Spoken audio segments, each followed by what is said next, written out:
Waalaikumsalam warahmatullahi wabarakatuh. Al-Fatihah.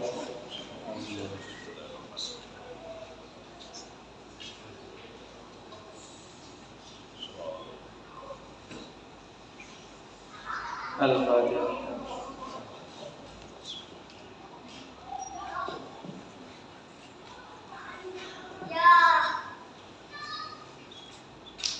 Al-Fatihah.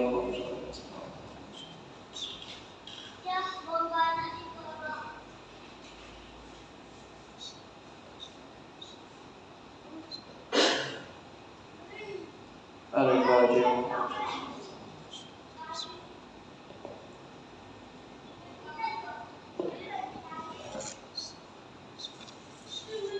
Bismillahirrahmanirrahim. Alhamdulillah.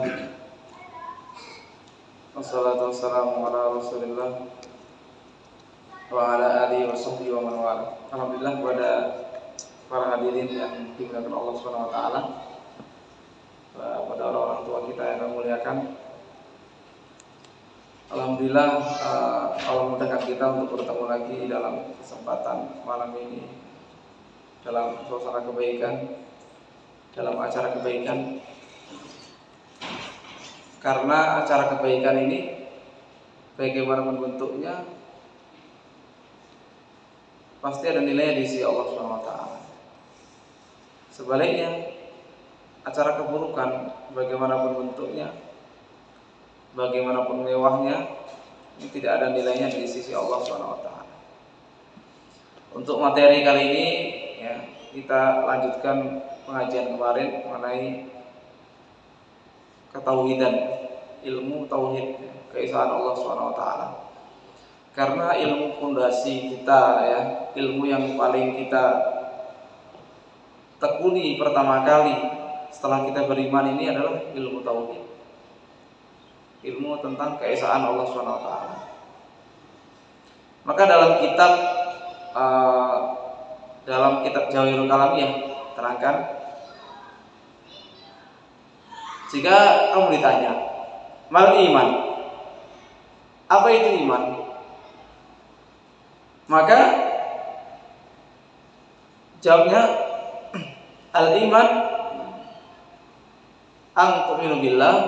Jawablah, kamu jawab, ang tu'minu billah wa malaikatihi wa kutubihi wa rusulihi wal yaumil akhir wal qadar khairihi wa syarrihi. Ini namanya iman. Apa itu iman? Yaitu kau meyakini bahwasanya kau beriman kepada Allah, ya. Kemudian kepada malaikatnya Allah, kitabnya Allah, utusan-utusan Allah Taala, kemudian hari akhir, kemudian qada dan qadar, yaitu takdir. Maka dalam kitab Qatrul Wais diterangkan karangan Imam An-Nawawi Al-Jawi. Ini seorang ulama besar ya. Imam Nawawi ini ada dua. Ada Imam Nawawi, emang asli Nawawi, hidupnya di asli lahir di Nawa daerah sana, daerah Timur Tengah sana. Ini seorang ulama besar yang karangannya itu sangat besar. Nah, yang kedua ada namanya ulama kita, ulama Nusantara, namanya Nawawi, karena orang tuanya ketika lahir anak ini pengen anak saya ini bisa seperti Imam Nawawi, maka dikasih nama Nawawi Al-Jawi, orang Banten. Ada yang orang Banten jadi apa ya? Asli orang Banten, Jawa Barat. Orang Banten, saking alimnya beliau sampai beliau diangkat jadi guru besar di sana, di Masjidil Haram, di tanah suci. Jadi guru besar sampai wafatnya beliau. Nah, kata beliau di situ, iman itu terbagi menjadi tiga. Maksudnya tingkatan iman itu. Pertama, iman taklidi. Iman taklidi ini iman sekedar tahu, tapi kita nggak tahu dalilnya, ikut-ikutan lah. Seperti ada kata ulama, Allah itu ada. Nah, maka ditanya, Allah ada? Allah ada. Udah sampai situ aja. Kata ulama, Allah itu ada. Kata bapak saya, Allah itu ada. Gitu. Ini namanya iman taklidi. Ini iman yang masih dalam keadaan bahaya. Karena nanti kalau ada orang kafir yang membantah, apa buktinya Allah ada? Nggak bisa jawab dia. Yang kedua, iman hakiki, yaitu iman yang sudah mantap dalam hatinya, sudah belajar dia sudah belajar, sudah tahu dalilnya, sudah tahu semuanya.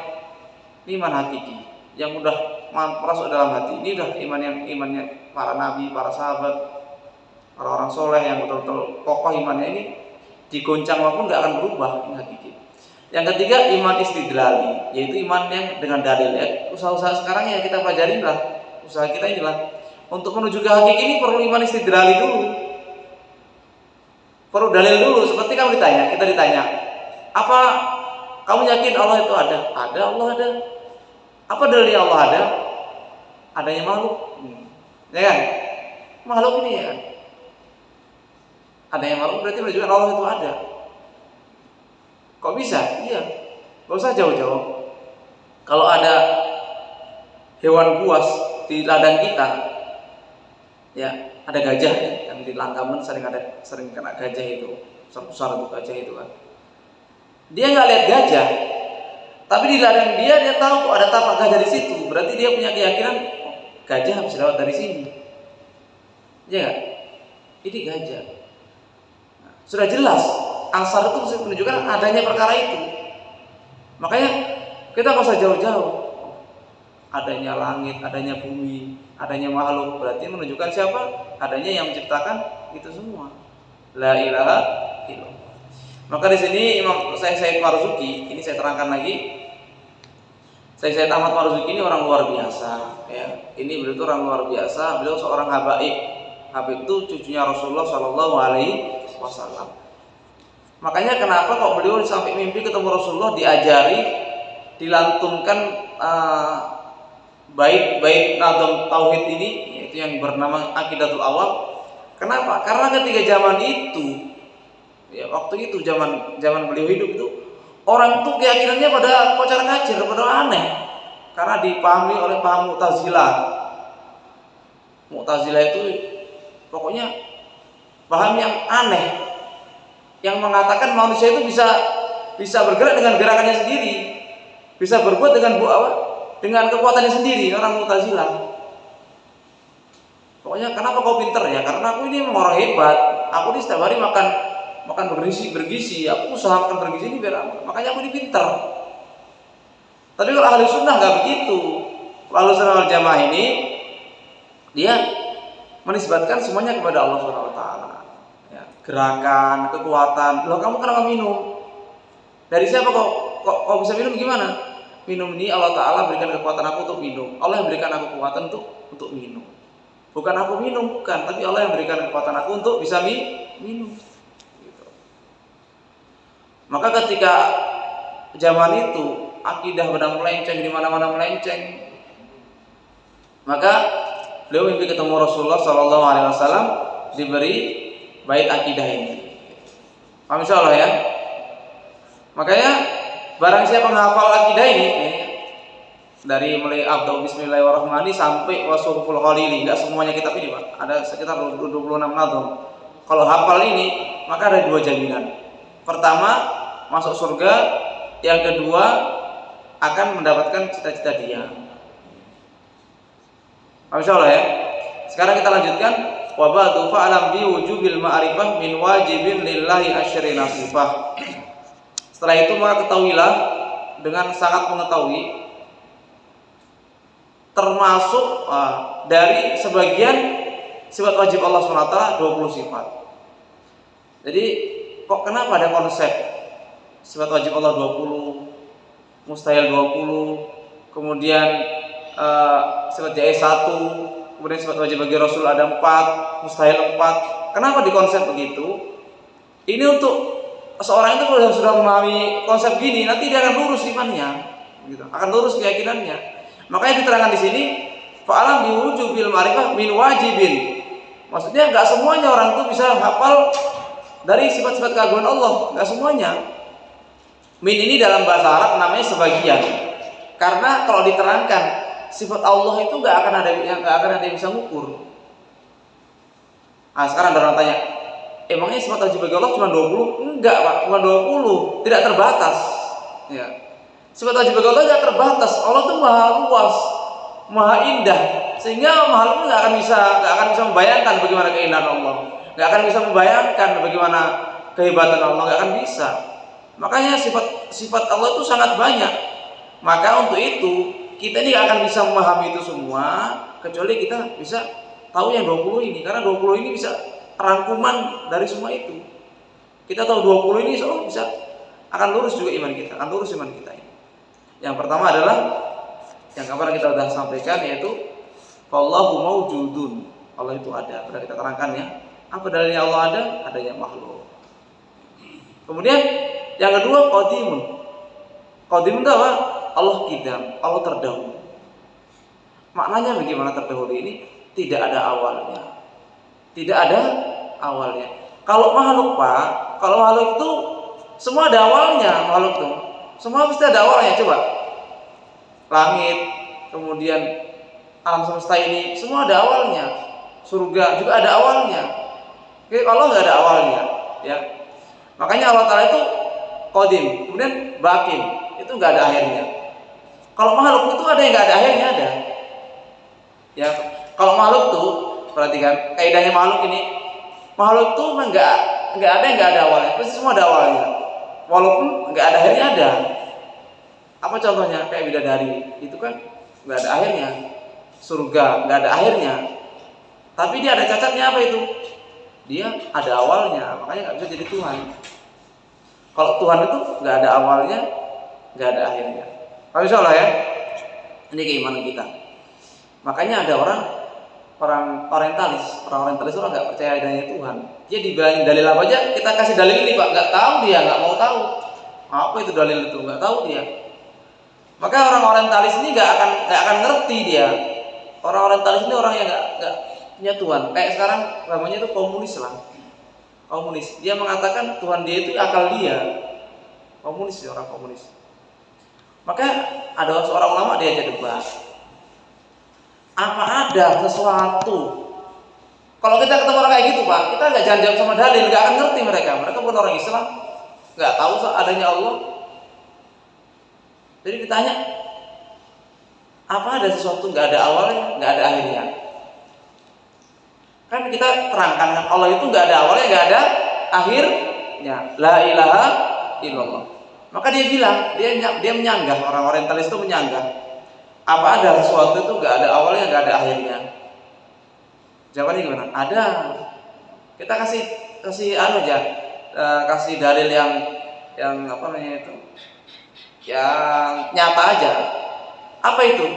Coba lihat jari kita, coba semuanya begini Pak, coba. Nah, sebutkan apa sebelum jempol dan apa setelah jempol. Nggak ada kan? Setelah jempol ada nggak? Nggak ada. Tapi ada tangan ini. La ilaha illallah. Kayak gitu. Karena mereka nggak akan paham, dalil apa nggak akan paham, nggak akan bisa. Masya Allah ya. Maka dengan adanya konsep apa sifat 20 ini, kita akan mantap iman kita ini. Ya. Masya Allah ya. Kemudian kita yakini Allah Taala nggak ada awalnya, nggak ada akhirnya. Setiap perkara ada awalnya pasti makhluk. Ya, kayak manusia itu katanya ada orang mengaku jadi Tuhan. Ya. Fir'aun dia mengaku jadi Tuhan.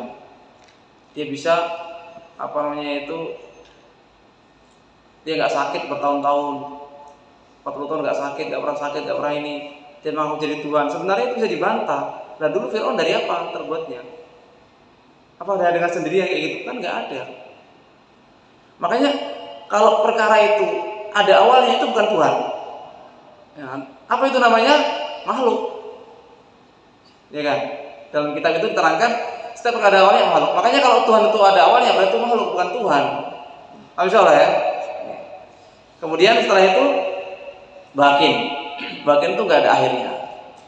Bakin itu nggak ada akhirnya. Di dalam kitab Kifayatul Awam, kitabnya Syekh karangan Syekh Muhammad Al-Fadhili diterangkan, kalau Allah itu ada awalnya, berarti Allah itu ada yang menciptakan. Dan yang menciptakan ini kan berarti makhluk, butuh yang menciptakan lagi. Ya enggak? Menciptakan lagi, butuh yang menciptakan lagi. Namanya ada teori tasalsul namanya dalam kitab tauhid itu. Itu apa? Berantai-rantai. Jadi enggak ada habisnya. Enggak ada habisnya. Jadi yang Tuhan itu yang mana? Artinya Tuhan diciptakan, ya kan? Berarti kan namanya Tuhan diciptakan berarti kan perkara baru. Ini enggak? Ada yang diciptakan. Berarti yang diciptakan perkara baru juga. Siapa yang menciptakan dia? Ada yang diciptakan lagi. Ada yang diciptakan lagi. Terus enggak ada habisnya. Kemudian yang setelahnya Allah Ta'ala baqi. Allah Ta'ala enggak ada akhirnya. Ya.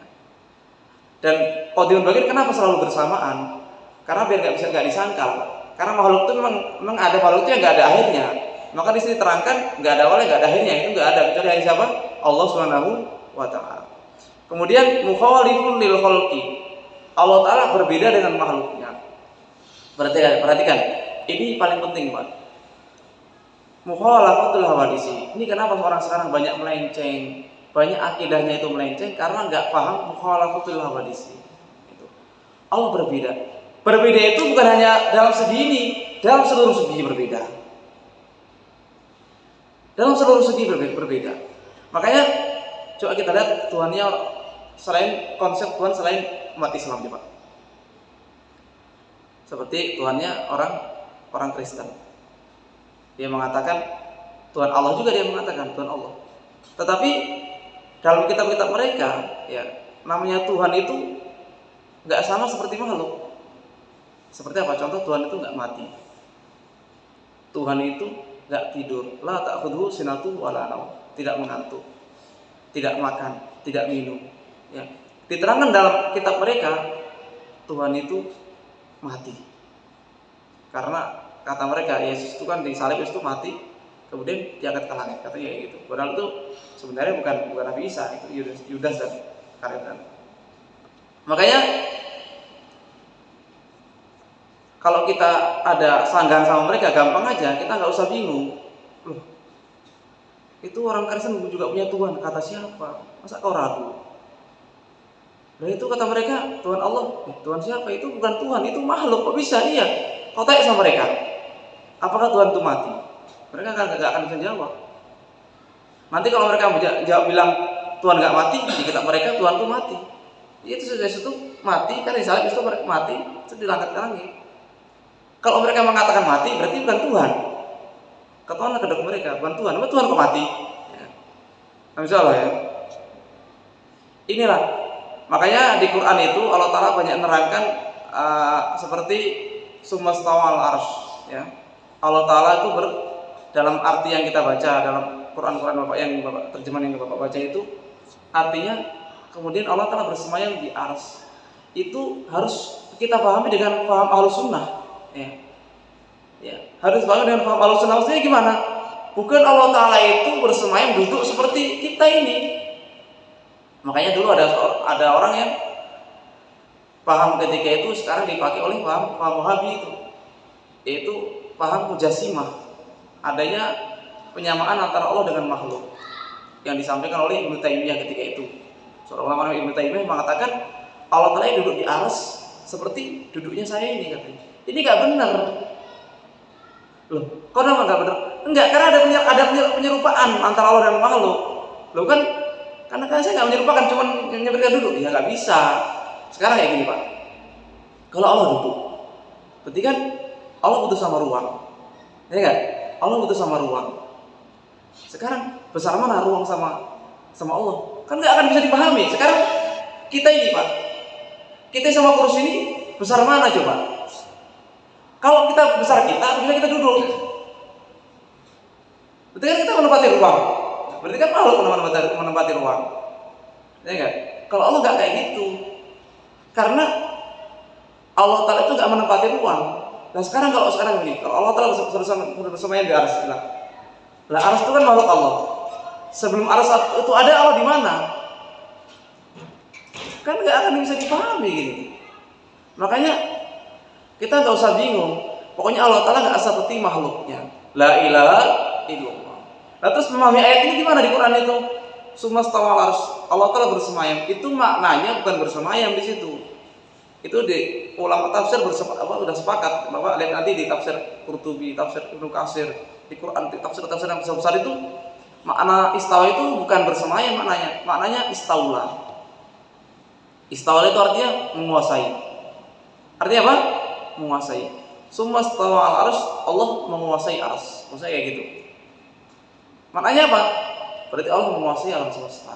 Loh kok bisa? Iya, karena makhluk yang terbesar yang sampai kepada kita beritanya itu adalah arsy. Itu makhluk yang terbesar, ya kan?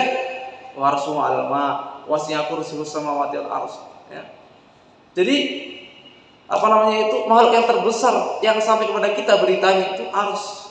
Sangat besar. Kalau Allah sudah pegang arsy, berarti Allah kuasai semuanya, gitu loh maknanya. Paham insyaallah ya? Paham insyaallah? Ya. Makanya hati-hati kita, jangan sampai kita salah paham dalam memahami ayat. Oh ini begini, jangan salah paham. Kita kembalikan, Allah nggak sama-sama kepada makhluknya. Kemudian, lah itu firman Allah Ta'ala bagaimana?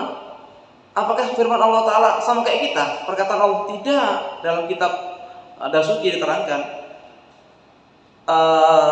kalam Allah bila sautin wala harfin. Perkataan Allah itu tanpa suara, tanpa apa namanya itu huruf. Nah sekarang kok ini ada hurufnya, ada ininya. Itu yang dipahami oleh baginda Rasulullah Shallallahu Alaihi Wasallam melalui malaikat Jibril. Tapi sebenarnya perkataan Allah itu nggak ada suaranya, nggak ada huruf, nggak sama dengan makhluk intinya. Nggak ada yang sama.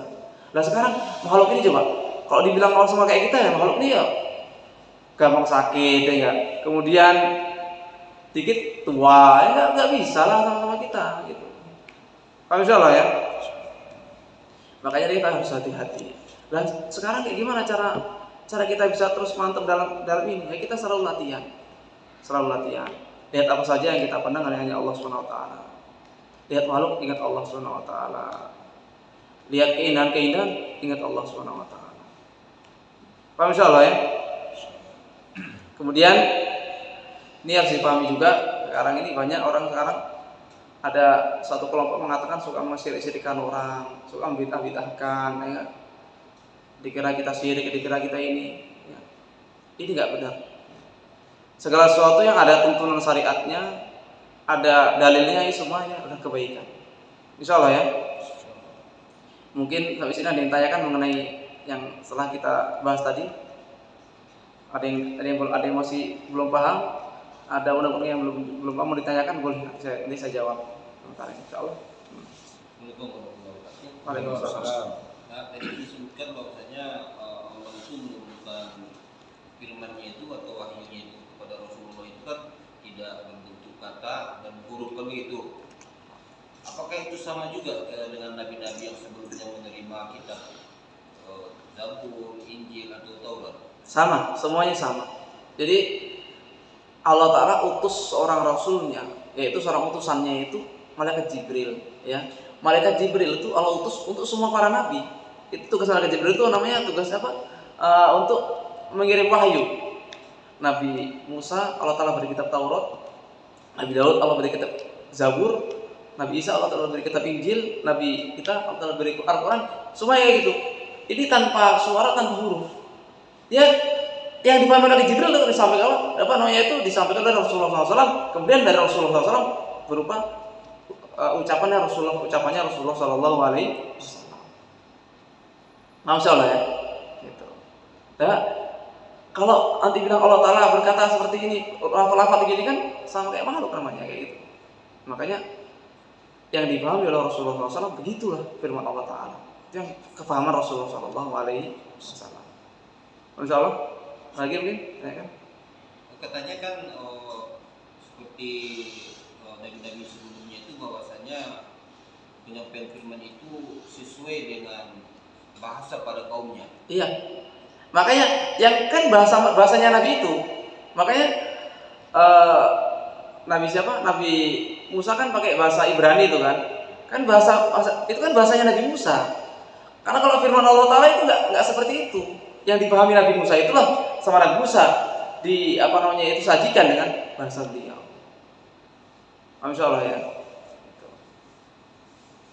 Karena kalau Allah itu nggak bisa dibayangkan,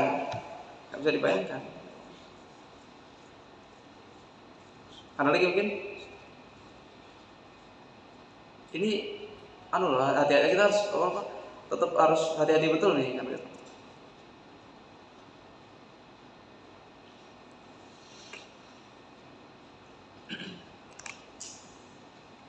Lagi mungkin, kami kan? Lanjut. Tak ulang lagi. Mukhalafatul hawadis, Allah Ta'ala berbeda dengan makhluknya dalam seluruh segi. Ya. Nggak ada sama sedikit pun Allah dengan makhluknya, tidak ada kesamaan.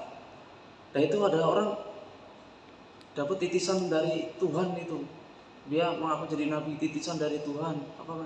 Itu kebohongan, Pak. Itu bukan titisan, itu kebohongan. Dia ngelantur, ya. Dia orang ngelantur, ngelamun, bagaimana? Atau dia dapat wangsit dari Tuhan? Itu enggak, ya. Itu kebohongan. Kemudian di Quran itu ada namanya auha, wahyu, ya. Seperti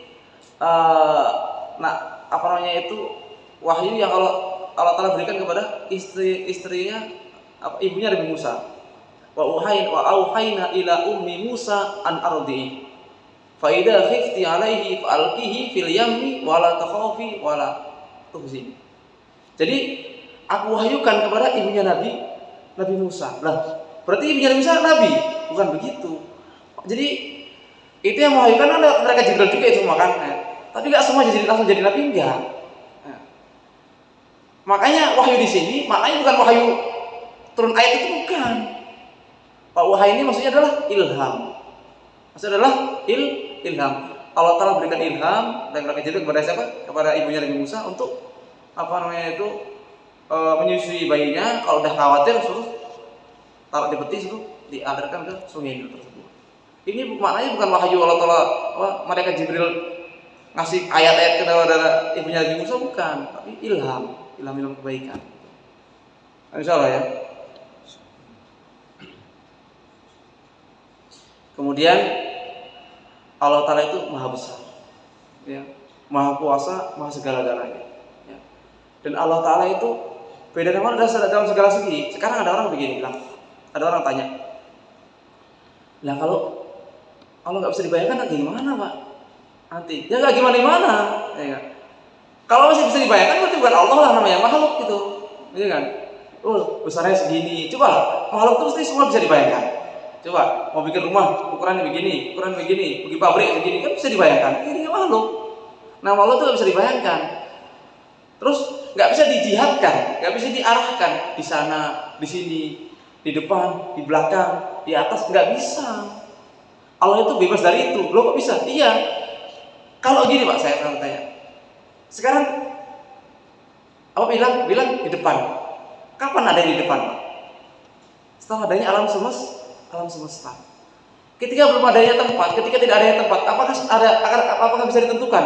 Depan, belakang, kanan, kiri bisa ditentukan, Pak? Bisa nggak? Nggak bisa. Di mana Pak Salman? Oh, di depan saya, atau di sebelah kanan saya, sebelah kiri saya. Kapan ada? Setelah ada tempat. Sedangkan Allah nggak butuh tempat. Allah Ta'ala yang menciptakan tempat. Makanya kalau ada orang bilang, di mana Allah? Ya, pertanyaan kamu nggak bisa. Pertanyaan kamu itu salah. Di mana Allah? Di mana Allah? Di mana? Itu Allah itu nggak butuh sama di mana. Justru yang di mana itu yang butuh sama Allah, bukan Allah yang butuh sama di mana, kan gitu. Gampangnya begitu. Karena yang menciptakan di mana tempatnya Allah. Insyaallah ya. Kemudian makanya diterangkan di sini oleh musannif, oleh kitabnya ini, mukhalifun lil khalqi bil itlaqi. Allah Ta'ala berbeda dengan makhluknya dalam seluruh segi. Maka ini perlu kita tekankan ini. Lah, sekarang Pak, saya memahami Allah kayak gimana? Gak usah bingung. Pokoknya yakini Allah itu ada, Allah itu qadim, ya. Dihafalkan ya. Allah wujud, Allah ada, kemudian Allah qidam, terdahulu, Allah bakin, Allah bagi kekal, mukhalifun lil khalqi. Itu apa? Allah Ta'ala berbeda dengan makhluknya. Insyaallah ya. Ini 4 dulu kita tanam dalam hati kita ini biar mantap gitu. Nanti kalau kita yakin betul-betul, insyaallah kita akan kuat. Insyaallah ya. Di mana aja? Cukup insyaallah. Masih lama waktunya? Masih lama. Nah sekarang gimana Pak? Saya ini kok membayangkan. Makanya Sayyidina Abu Bakar belum mengatakan al-aju anil idrok fawal idrok, kata Sayyidina Abu Bakar. Ketika seorang hamba sudah tidak bisa memahami, tidak bisa membayangkan gimana bentuknya Allah, disitulah dia menemukan Allah SWT. Kalau masih bayangan Allah gini kan itu bayangan dia. Berarti Allah nggak kayak gitu. Maka dalam kitab Jawahirul Kalam diterangkan idza khatara bi balika syai'un faqul Allah laisa kadzalik. Jika terlintas dalam hati kamu itu Allah Taala itu semacam gini, semacam itu, langsung tepis. Allah nggak seperti itu. Allah nggak seperti itu. Masya Allah ya. Allah bukan bayangan-bayangan. Makanya subhanallah, maksudnya Allah dari seluruh perkara yang bisa dibayangkan. Masya Allah. Maka penting sekali. Kemudian setelah itu waqaimun body.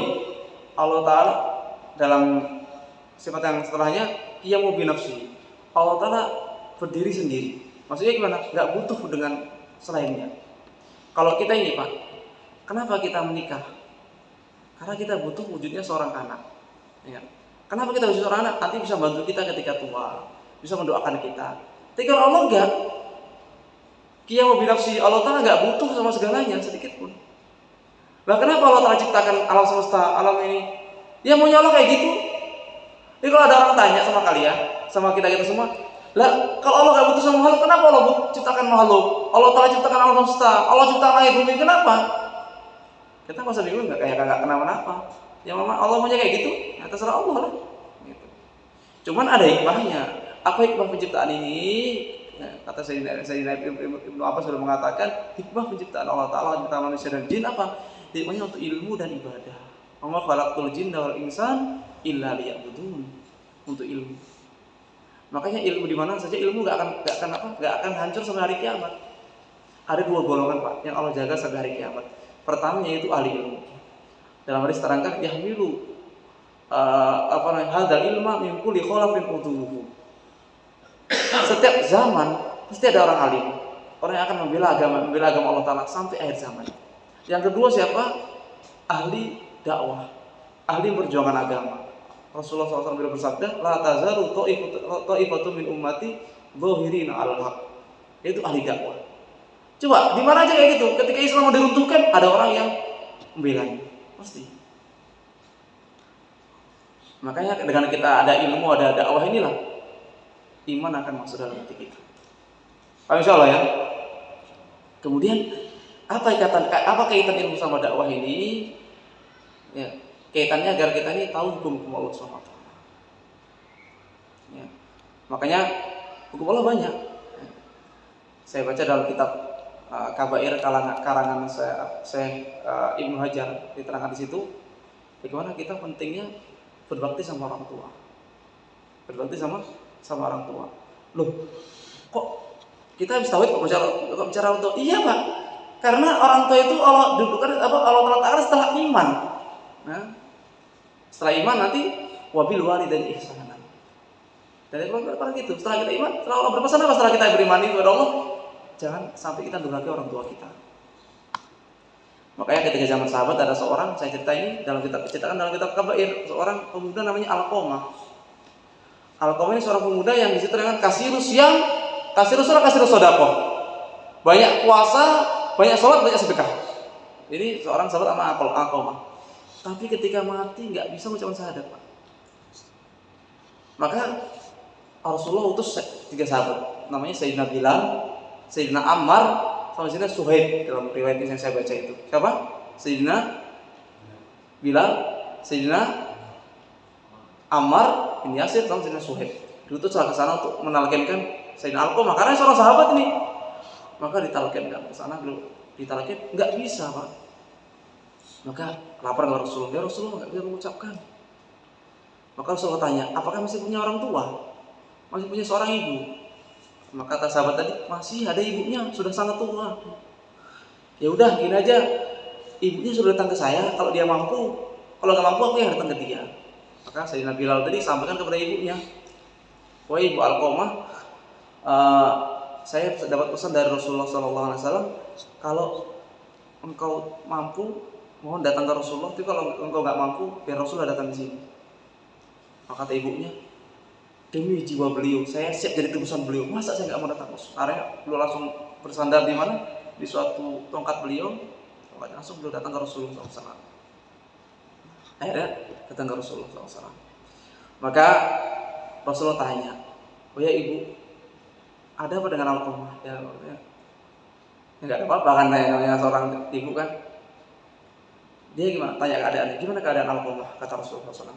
Maka ibunya menjawab, ya Rasulullah, dia banyak puasa. Tiga sifat yang saya baca di kitabnya itu, banyak puasa, banyak sholat, banyak sedekah. Kurang apa coba Pak? Sholat iya, puasa iya, sedekah iya. Setelah itu apa namanya itu? Baginda Nabi tanya lagi kepada ibunya, lah bagaimana keadaan ibu? Tadi kan keadaan Alqamah kan tanya, bagaimana keadaan ibu? Ya Rasulullah, dia lebih melebihkan istrinya daripada saya. Melebihkan istrinya daripada saya dan dia mendurhakai saya. Nah ini gara-garanya, ini sebabnya ini. Maka Rasulullah bilang kepada sahabat-sahabatnya, kumpulkan kayu bakar. Kumpulkan kayu bakar. Makanya dikumpulkan kayu bakar. Maka ibunya Alqamah dia tanya, ya Rasulullah, untuk apa kayu bakar? Saya mau bakar Alqamah. Ya. Karena api dunia ini gak ada apa dengan api daerah nanti. Daripada dia dibakar sana, saya bakar di sini. Maka apa kata Alqamah? Ya Rasulullah, gak kuat aku ya Rasulullah. Udah ya Rasulullah, saya maafkan sekarang. Kesalahan apa saya maafkan. Maka Rasulullah bilang sama Sayyidina Bilal, ya udah sekarang kau pergi ke Alqamah coba. Bisa nggak baca syahadat? Takutnya ibunya ini maafkan gara-gara saya lagi, bukan karena Allah kan. Makanya Sayyidina Bilal sama Sayyidina Umar sama Sayyidina Suhaib diutus lagi ke Alqamah tadi. Maka sampai ke sana dibilanglah, ternyata terdengar dari balik tirai itu ucapan La ilaha illallah Muhammadur Rasulullah. Bisa mengucapkan Pak, terlepas ikatan dari mulutnya Alqamah itu. Maka akhirnya datang laporan, ya Rasulullah bisa mengucapkan, alhamdulillah. Maka setelah itu dikuburkanlah langsung Rasulullah yang memandikan, beliau yang mengurus jenazahnya dan beliau yang menguburkan dengan sahabatnya. Setelah itu dikuburkan di situ. Maka setelah selesai penguburan, beliau berdiri di pinggir kuburan, beliau khutbah. Wahai para manusia, man faddala ummahu, man faddala zaujatahu ala ummihi fa alaihi la'natullah wal malaikati wan nasi ajma'in. Wala iqbalu minhu surfan wala adlan. Rasulullah bersabda, barang siapa yang melebihkan istrinya daripada ibunya, maka atas dia laknat Allah, malaikat dan manusia seluruhnya. Dan tidak diterima amalan dia yang fardu ataupun yang sunnah, kecuali kalau dia taubat kepada Allah SWT. Makanya untuk itu kita perbaiki semua, insyaallah ya. Ya kita tahu dari sini dari mana? Dari ilmu ini lah kita tahu. Makanya Allah Taala berpesan Allah tusyriku billah. Jangan sampai menyekutukan Allah Taala. Setelah itu apa? Wabil walidaini ihsan. Anishkurli wali walidaik, kalau sebut. Syukurlah kepada aku kepada orang tuamu. Juga jangan lupa kau syukuri. Insyaallah ya. Karena kita ini nggak tahu. Mungkin sebab kita ditolong Allah Taala, kita masih beriman, masih lurus itu gara-gara kita ini berbakti kepada orang tua. Dan banyak orang yang dia itu kehidupannya nggak jelas. Kenapa? Karena nggak ada hubungan komunikasi dengan orang tuanya, sehingga dia bergaul dengan orang kafir, dengan jadi kafir kan gitu. Insyaallah ya. Kemudian setelah itu waqa'im ghani. Allah Taala berdiri sendiri, nggak butuh sama makhluk sedikit pun. Nah gitu kok di hadis-hadis terangkan Pak. Sekarang di hadis diterangkan di situ. Beramalah kalian, sholat begini, fadilahnya begini, nanti kau akan masuk surgaku kata Allah SWT. Nah kita ini amal berarti Allah butuh sama kita? Enggak, Allah nggak butuh sama kita. Nah terus kita ini amal untuk apa? Untuk kebaikan kita sendiri kita amal. Kalau seluruh makhluk itu dia amal, pasti dia ada kepentingan pribadi. Cobalah Pak. Sekarang nggak usah banyak-banyak. Saya mau terangkan mengenai sedekah aja coba. Bapak sedekah ini, seorang fakir miskin sedekah. Ada nggak cuma-cuma? Nggak ada. Pasti ada dalam hati itu. Apa karena Allah? Iya, karena Allah itu kan pasti. Bapak kan ada anunya kan? Nggak murni beral gitu kan enggak kan? Pasti ada yang Bapak tuju kan? Gitu. Oh sedekah ini nanti karena Allah. Biar apa? Kalau tambah rezeki saya. Kan gitu ya kan? Ini enggak? Ada doa sedekah karena Allah suka ditambah. Kan enggak ada kayak gitu kan? Karena Allah ya, tapi mesti kan biar rezekinya ditambah. Kemudian ada ngasih orang biar rezekinya ditambah juga. Biar ada timbal balik. Maka zat yang enggak ada timbal balik hanya siapa? Allah Subhanahu wa taala. Masyaallah ya. Maka itu waqa'i wani Allah berdiri sendiri, enggak putus sedikit sama makhluk. Makanya Allah Ta'ala berfirman dalam Al-Qur'an, ya ayyuhan nas antumul fuqara'u ila Allah. Wahai para manusia, kamu yang butuh kepada Allah. Kalau Allah enggak butuh kepada kalian. Masyaallah. Kemudian juga dalam kita memahami konsep sifat-sifat Allah SWT ini, kita harus pahami hadis Rasulullah SAW. Tafakkaru fi khalqillah wala tafakkaru fi dzatihi. Ya. Maka gimana kita enggak usah bingung mereka ada Allah, enggak usah bingung. Karena kita enggak akan bisa sekarang membayangkan Allah kan masih di dunia ini. Enggak akan bisa. Makanya Rasulullah bersabda, kau pikirkanlah, tafakkurlah tentang penciptaan Allah. Alam semesta, langit, bumi, kemudian keindahan-keindahannya ini. Wala tafakkaru fi dzatihi. Jadi kamu pikirkan, bayangkan, dan Allah gak akan bisa. Kita Allah zatnya gini gak akan bisa kita pahami. Karena saking agungnya, saking besarnya. Langit aja Pak, tengok langit nih. Kanan, kiri, atas. Bisa bayangkan coba. Mana ujung barat, ujung timur bisa dibayangkan coba. Gak kelihatan, gak bisa dibayangkan. Ini makhluk. Bagaimana penciptanya? La ilaha. Sampai sekarang Pak ada perdebatan Pak sekarang di medsos di mana-mana itu, bumi itu masih bingung sekarang. Bumi itu datar apa bulan? Sampai ada grup bumi datar, grup bulan kan? Bumi aja masih pada bingung. Ya enggak? Ini padahal makhluk. Bagaimana Allah Subhanahu wa taala? Maka jangan kita bayangkan mengenai apa? Zat Allah. Kita bayangkan mengenai keagungan-keagungan Allah Subhanahu wa taala. Karena keagungan Allah enggak terbatas. Terus gimana kita ini? Enggak usah bingung. Nanti orang beriman Pak akan Allah berikan jaminan melihat Allah SWT. Allah berfirman dalam surat Al-Qiyamah, wujuhun yawma idin nadhirah. Wajah orang beriman ketika nanti di hari kiamat, ketika berjumpa sama Allah Ta'ala, wajah bercahaya, sangat bercahaya. Kenapa? Ila rabbiha nadhirah. Karena mereka melihat Allah SWT secara langsung Pak. Jadi ketika kita orang beriman nih Pak, di surga sana itu kita melihat Allah, nggak ada penghalang langsung. Loh kenapa di dunia nggak bisa melihat Pak? Bukan masalahnya, bukan masalah melihat. Dunia ini nggak kuat Pak. Makanya Nabi Musa ketika berfirman, penasaran, ya Allah, hari ini andur ilaik. Aku pengen melihat Engkau ya Allah. Penasaran Nabi Musa pengen. Karena Nabi Musa udah biasa bercakap kalimullah, berbincang-bincang sama Allah SWT. Tapi nggak melihat Allah. Bukan Allah nggak mau, nggak bisa dunia untuk melihat untuk di Allah Taala nggak bisa. Kau lang taroni, Wahai Musa, lang taroni, sekali-kali kau gak akan bisa melihatku. Tetapi walakin undur ila jabal, tapi kau lihat aku kepada gunung. Fa istaqarra makanu fasawfa taroni. Kalau gunung itu apa namanya itu tetap, pasti kau akan bisa melihat aku. Ternyata gunung gak tetap, hancur. Bagaimana mau melihat Allah SWT? Ya kan? Baru cahaya nampak di gunung. Cahaya Allah, bukan Allahnya. Baru cahaya Allah. Gunung udah hancur. Gimana? Gak akan bisa. Tapi Allah Ta'ala berikan janji Pak. Gak usah khawatir Pak kita Pak. Janji nanti kita melihat Allah Ta'ala di surga sana. Makanya kita jaga iman kita. Insyaallah ya Pak ya. Nah, terus kayak gimana kita nanti dikatakan di surga nanti ketika melihat Allah SWT dengan penglihatan yang luar biasa indahnya. Maka bidadari lupa, surga lupa, bidadari yang begitu itu lupa Pak. Sampai lupa, sampai ketika melihat Allah Ta'ala, orang itu gak mau pergi. Kan Allah Ta'ala suruh pergi, udah cukup, sekarang kembali lagi kepada kalian. Kembali kemana lagi? Ke surga lagi, baru terasa nikmatnya lagi. Nah, karena apa? Karena yang paling indah itu Allah. Surga itu indah, bidadari itu indah. Kan indah semua. Yang menciptakan keindahan siapa? Bagaimana indahnya Allah? Gak bisa dibayangkan. Maka orang gak mau pisah sama Allah Ta'ala kalau gak suruh pergi. Soalnya cukup ya? Nah, kita lanjut insyaallah besok sifat wa wahidun Allah Maha Esa dan seterusnya. Kita lanjut insyaallah.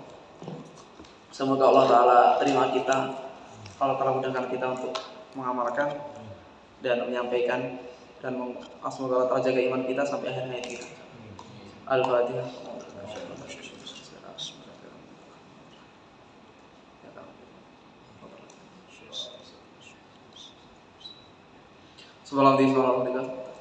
Assalamualaikum warahmatullahi wabarakatuh. Waalaikumsalam warahmatullahi wabarakatuh.